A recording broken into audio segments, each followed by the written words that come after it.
আপনার ভালোবাসার কেউ মারা গেলে সেটি অনেক কষ্টের হতে পারে, কিন্তু যদি আর একবারের জন্য হলেও আপনি তার সঙ্গে কথা বলতে পারেন তাহলে কেমন হয়?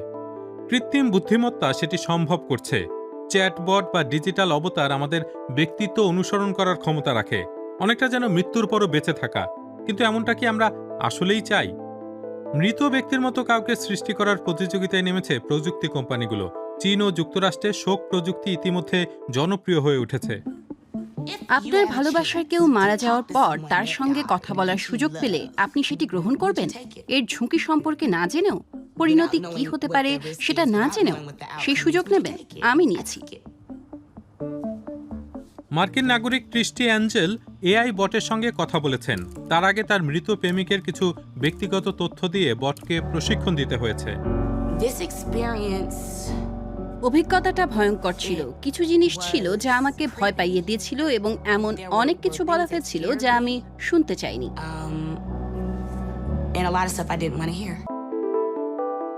ইটার্নাল ইউ নামক তথ্যচিত্রে দুই জার্মান পরিচালক এআই ব্যবহার করে মৃত ব্যক্তিকে জীবনে ফিরিয়ে আনার চেষ্টা করলে কেমন হতে পারে তা তুলে ধরেছেন।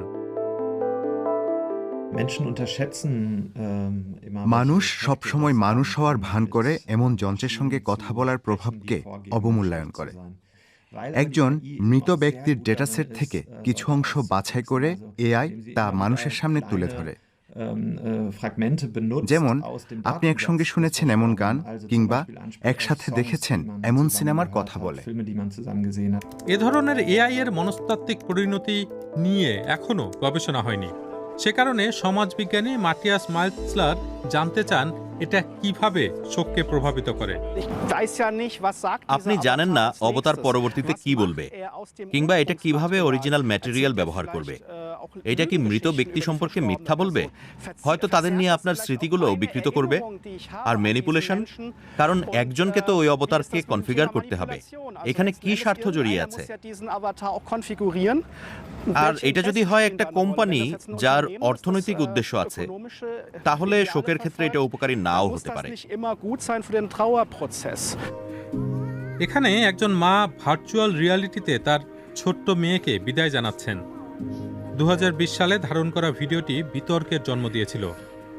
ছবি ও ভিডিও থেকে মেয়েটির অবতার তৈরি করা হয়েছিল। এটা বেশ আবেগঘন বিষয় ছিল, কিন্তু সমস্যারও ছিল। যদিও কেউ কেন এটা করতে চাইবে সেটাও আমি বুঝতে পারতাম। বাস্তবে ওই মায়ের জন্য ভার্চুয়াল মিটিংটা ইতিবাচক অভিজ্ঞতা ছিল। ভবিষ্যতে হয়তো ডিজিটাল অবতার আমাদের বিদায় বলতে কিংবা স্মরণ করতে সহায়তা করতে পারে।